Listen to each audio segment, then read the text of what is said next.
is free within 30 miles. So stop in at the store at Palatine and Huntley or call 847-359-3454. That's 847-359-3454. MoreKissChocolates.com.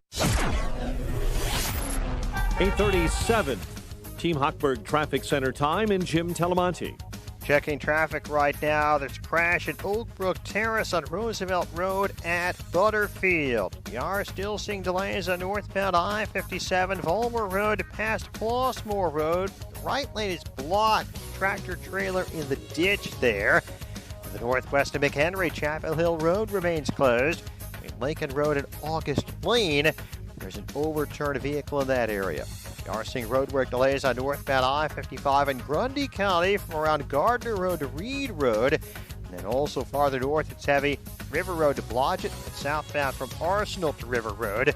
There is congestion this morning around some of the coronavirus screening centers. That's traffic. I'm Jim Telemonti on AM 560 The Answer. Chicago's Morning Answer continues next and in our 1 hour heating and air conditioning weather center. Fair skies this morning. Expect a heavy thunderstorm this afternoon, a high of 75, currently 58. Next news is at 9, and Chicago's Morning Answer with Dan and Amy continues next on AM 560, The Answer. Listen to AM 560, The Answer, online at 560theanswer.com, on the AM 560 mobile app, and your Alexa-powered smart speaker, on TuneIn, iHeart, and radio.com.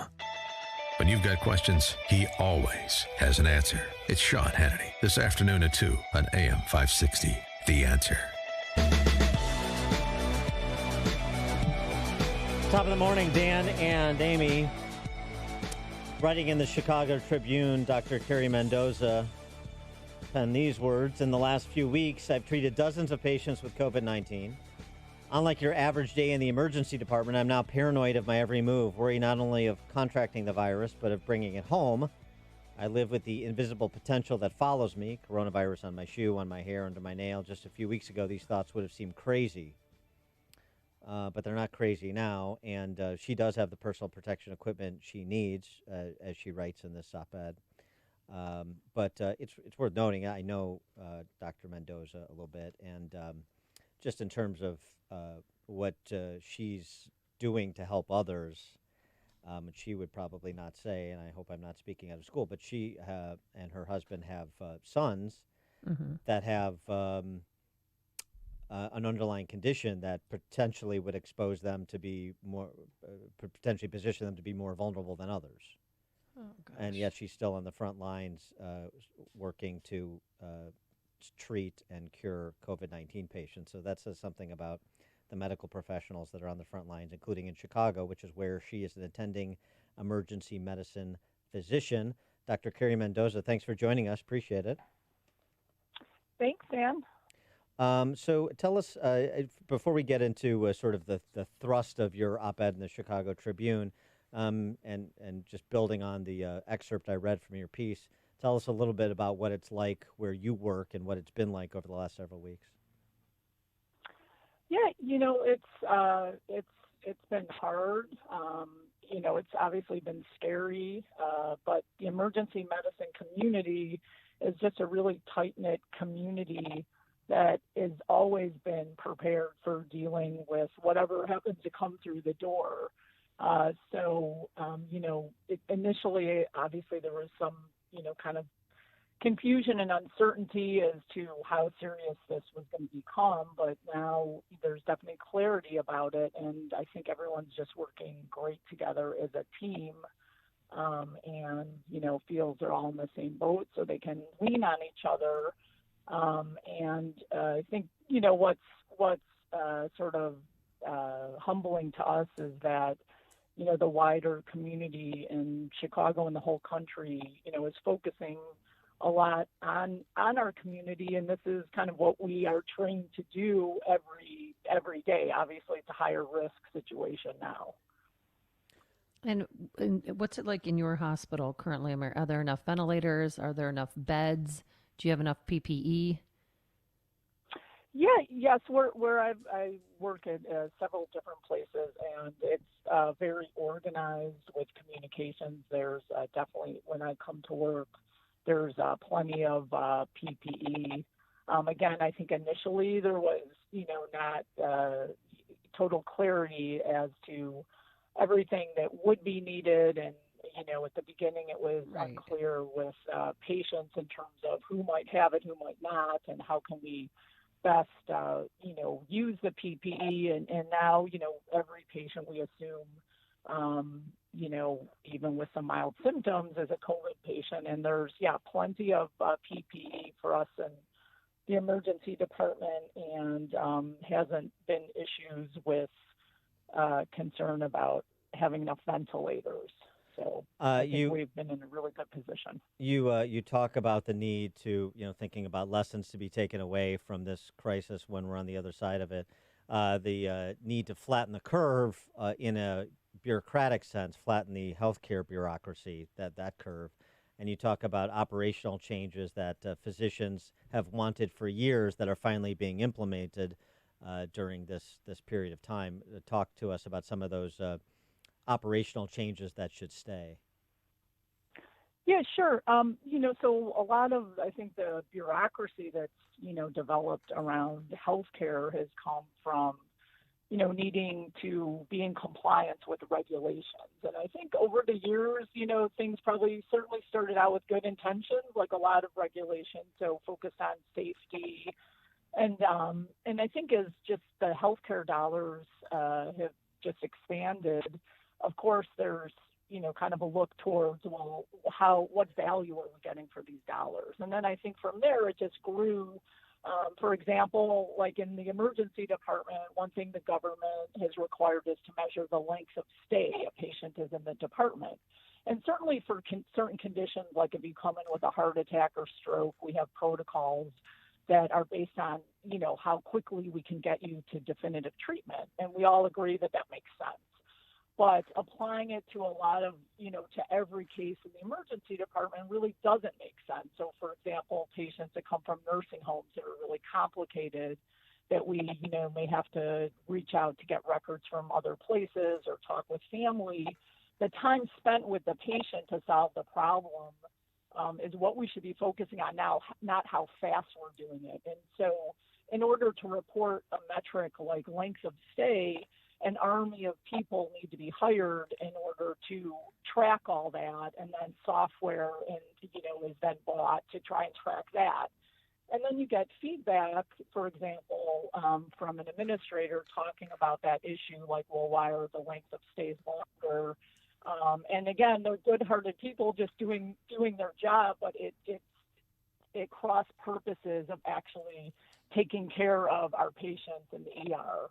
So that all has been suspended thanks to President Trump and the CARES Act. And a lot of these reporting requirements are suspended during the emergency. So, we're still doing our same excellent job, but now we don't have the hospitals not focused on, doing that administrative function. The other important example would be telemedicine. For years, physicians have wanted to innovate, for example, doing teletriage when the waiting room might get full. We would like to use telemedicine, have a doctor remotely helping to triage the patients to declog the emergency room. However, there's been, so much bureaucracy in between what the physicians see as an innovation and getting it instituted. But that, again, President Trump, with the CARES Act and things, have basically said, hey, you guys can all, do telemedicine, do what you need to do. You don't have to have special software to do it. So there's a lot of exciting innovation going on to, basically take care of patients, and it's what doctors and patients have wanted for years. One of the other things, one of the other things, and you mentioned this too, that I think was surprising to many until Massachusetts Governor Baker moved to suspend the prohibition, which is doctors not being allowed to practice medicine across state lines. And this is clearly right. this is clearly just like a AMA cartel measure or inspired measure to protect physicians in each state from competition. How dumb is that? I mean, especially when you're talking about a situation like this where you need more medical professionals in New York or New Jersey or Massachusetts, wherever, than you do in Wyoming or the Dakotas, and to have any artificial barrier for people that are essentially trained the same, do the same jobs in different states, from being able to rally to help their fellow medical professionals in other states just seems silly. Yeah, absolutely. That's another great example that we're all really happy about. To your point, when you go, the medical training is, there's standards that across the country that have to be passed. And then when you enter residency, again, that's national standards when you're board certified. But then in the States, it's like you have to have a license in every separate state, and that is absolutely, obviously frustrating to, our mission to care for patients, but also has stifled innovation. So we are really pleased with that. At a national level, again, President Trump through HHS has removed that barrier, but each state has had to have their governor remove that barrier as well. And that is something that just should, not go back to an old model. We should be, as, on the front lines, we should always be ready to be able to just, go to another state to help. Also with telemedicine, the requirements prior to the crisis has been that you have to have a license in the state where the patient resides. Well, I mean, that's just silly again. That's just extra sort of layers of bureaucracy and extra money to get licenses that just really has nothing to do, if I'm board certified and can practice medicine in Illinois, why can't I do that somewhere else to help, a patient? Or at minimum have states be able to move to have reciprocity agreements like they do with lawyers. Yeah, exactly. And the other point to make, and I don't know if people realize this, within the VA system, that has been the standard. So, for example, if you work at the VA in, California, you can come to Illinois and they honor your license. They don't make you get a separate Illinois license. So it actually, ironically, exists already in the VA, but outside the VA system, there's been this, requirement to get a separate license in every single state. So I think that that's clearly a common sense, change that I think the country can agree on as part of preparation for, a future national need. She is Dr. Carrie Mendoza. She's an attending emergency medicine physician in Chicago. And check out her piece, I should say. Next COVID fight is to flatten the bureaucracy, which I tweeted out at Dan Proft. That's in the Tribune today. Dr. Mendoza, thanks so much for joining us. Appreciate it.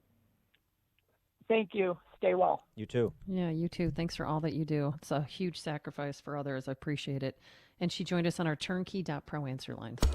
Listen to Dan and Amy on your smartphone. Download the AM 560 mobile app today at 560theanswer.com/mobile. After 25 years of building websites for all kinds of companies in many different industries, AmericanEagle.com realized a well-designed website is also your best employee, bringing efficiency, revenue, production, showing up every day, giving above and beyond to increase your bottom line. That's what a website designed, developed, and hosted by AmericanEagle.com has brought to so many clients.